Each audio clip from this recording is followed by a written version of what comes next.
Hello बच्चों, आज हम क्लास 12th का नेक्स्ट टॉपिक जिसका नाम है electric dipole and electric dipole moment ये पढ़ने वाले हैं। इससे पहले की जो सेशन थे बच्चों, उसके अंदर हमने अब तक का पूरा सिलेबस कवर किया है। आप अगर आपने वो चीज़ नहीं देखी है, वो अगर वीडियोज़ नहीं देखे हैं तो प्लीज़ आप प्लेलिस्ट में जाके वो सारे वीडियोज़ देखें ताकि आपको ये चैप्टर बहुत ही अच्छी तरीके से समझ में आए। ठीक है, आज का जो आपके पास आज का जो सेशन है बच्चों, इसके अंदर बच्चों हम इलेक्ट्रिक डायपोल और डायपोल मोमेंट के बारे में पढ़ने वाले हैं।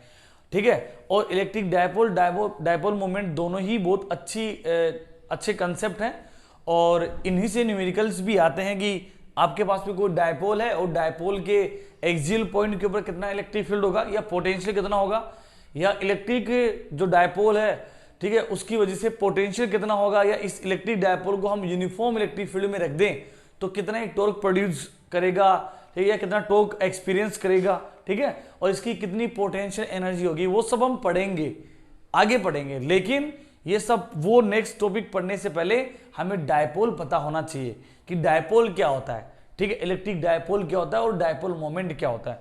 तो आज का बच्चों जो सेशन हम लेके आए हैं वो इलेक्ट्रिक डायपोल के ऊपर बेस्ड है।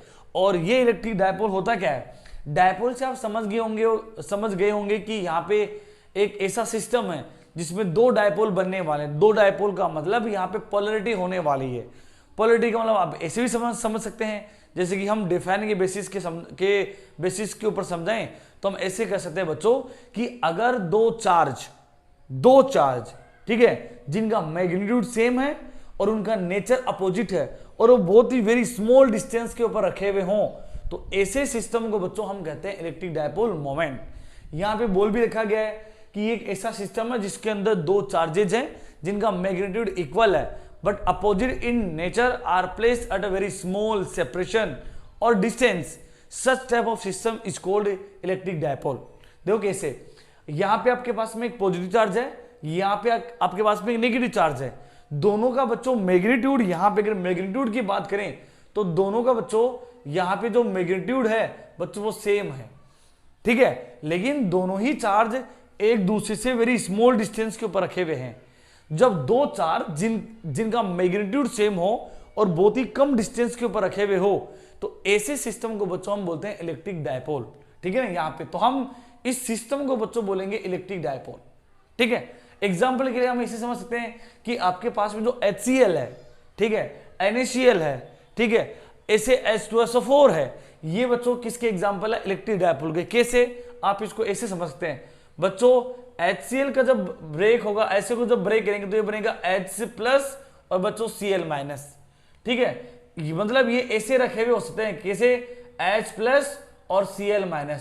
तो इसको बच्चों हम बोलेंगे डायपोल, क्योंकि यहाँ पे पॉजिटिव आयन नेगेटिव आयन, मतलब सेम अमाउंट का चार्ज लेकिन नेचर में अपोजिट, बहुत ही स्मॉल सेपरेशन पे रखे हुए हो, बहुत ही स्मॉल डिस्टेंस पे रखे हुए हो, तो ऐसे सिस्टम को बच्चों बोलते हैं इलेक्ट्रिक डायपोल।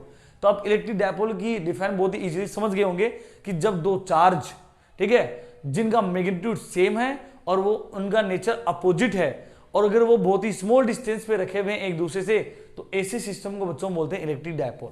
ठीक है, अब यहाँ पे जब हमने इलेक्ट्रिक डायपोल पढ़ लिया तो इसी के रेस्पेक्ट में एक टॉपिक और आता है जिसको बोलते हैं बच्चों इलेक्ट्रिक डायपोल मोमेंट।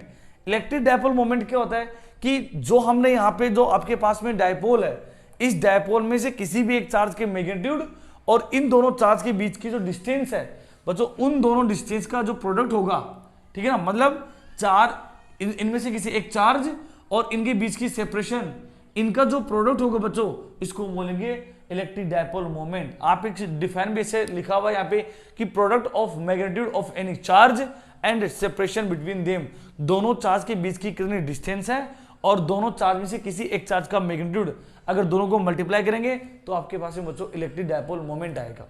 ठीक है, लेकिन आपको यहाँ पे ये चीज समझनी है कि इलेक्ट्रिक डायपोल जो मोमेंट होता है बच्चों, ये एक वेक्टर क्वांटिटी होती है। वेक्टर का मतलब ये हो गया, आपके दिमाग में, जहन में ये बात भी आ गई होगी कि जो वेक्टर है तो इसकी डायरेक्शन भी होगी। तो बच्चों मैं आपको बता दूं यहाँ पे कि यहाँ पे आपके पास में इलेक्ट्रिक डायपोल मोमेंट की जो डायरेक्शन होती है, मतलब पी वेक्टर की जो डायरेक्शन होती है बच्चों, वो नेगेटिव चार्ज से बच्चों पॉजिटिव चार्ज की तरफ होती है इलेक्ट्रिक डायपोल मोमेंट की डायरेक्शन। अब आपको ऐसा ही सिमिलरली ऐसी ही डायरेक्शन इलेक्ट्रिक फील्ड में भी पढ़ने को मिली होगी, लेकिन वहां पे आप समझना इलेक्ट्रिक फील्ड की जो डायरेक्शन होती है बच्चों वो होती है from positive charge to negative charge. अगर हम इन्हीं दोनों चार्ज की वजह से इलेक्ट्रिक फील्ड की बात करें तो बच्चों इलेक्ट्रिक फील्ड की डायरेक्शन होगी बच्चों पॉजिटिव चार्ज से नेगेटिव चार्ज, लेकिन डायपोल मोमेंट की डायरेक्शन होती है नेगेटिव चार्ज से पॉजिटिव चार्ज। इसका मतलब आप बच्चों ये भी कह सकते हैं कि इलेक्ट्रिक डायपोल मोमेंट और इलेक्ट्रिक फील्ड दोनों की डायरेक्शन जस्ट अपोजिट होती है ईच अदर। ठीक है, तो ये हमने डायपोल मोमेंट पढ़ लिया। डायपोल मोमेंट की छोटी छोटी जो बातें हैं वो आप ये ध्यान में रख सकते हैं कि बच्चों इस डायपोल मोमेंट की जो ऐसा यूनिट है वो आपके पास होती है coulomb into metre, because charge की यूनिट कूलम और डिस्टेंस की यूनिट मीटर, तो कूलम इंटू मीटर। और डायपोल मोमेंट जो है बच्चों ये एक वेक्टर क्वांटिटी है और मैंने इसकी डायरेक्शन बता भी दी है। डायपोल मोमेंट की जो डायरेक्शन होती है बच्चों वो नेगेटिव चार्ज से पॉजिटिव चार्ज की तरफ होती है। ठीक है, साथ में इसका जो डायमेंशन फॉर्मूला है बच्चों वो आपके पास में होता है m0L1A1T1। ठीक है, तो ये आपके पास में इलेक्ट्रिक डायपोल मोमेंट हो गया। तो आज का जो हमारा जो सेशन था बहुत छोटा सा था जिसके अंदर हमने इलेक्ट्रिक डायपोल और डायपोल मोमेंट के बारे में पढ़ा है। फिर भी अगर आपको इससे रिलेटेड कोई क्वेरी है तो आप पूछ सकते हैं।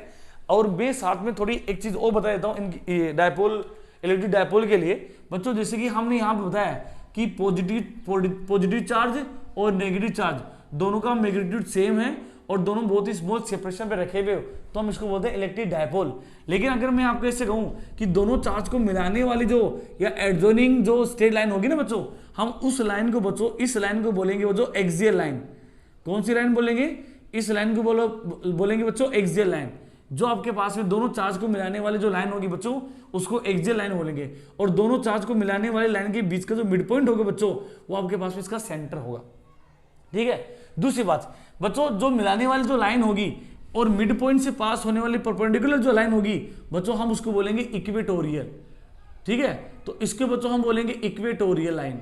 इक्वेटोरियल लाइन ये एक्सियल लाइन और इक्वेटोरियल लाइन इसलिए बताना इंपॉर्टेंट है क्योंकि नेक्स्ट जो वीडियो आएगा आपके लिए उसके अंदर हम ये पढ़ेंगे कि इलेक्ट्रिक डायपोल के एक्सियल पॉइंट के ऊपर कितना इलेक्ट्रिक फील्ड होता है और एक्सियल इलेक्ट्रिक डायपोल के इक्वेटोरियल लाइन के ऊपर कितना इलेक्ट्रिक फील्ड होता है ये हम नेक्स्ट वीडियो में पढ़ेंगे। तो आपने इस वाले वीडियो के अंदर इलेक्ट्रिक डायपोल मोमेंट के बारे में पढ़ा होगा। ये एक्सियल लाइन होती है, ये इक्वेटोरियल लाइन होती है। कोई अगर आपको इससे रिलेटेड कोई डाउट हो तो प्लीज आप कमेंट सेक्शन में अपने क्वेश्चन को ड्रॉप कीजिएगा ताकि हम उसको इजीली समझाने में या उसको अच्छी तरीके से रेस्पॉन्ड कर पाए। ठीक है, अगर आपको बच्चों वीडियो अच्छा लगा तो please like and subscribe. Thank you.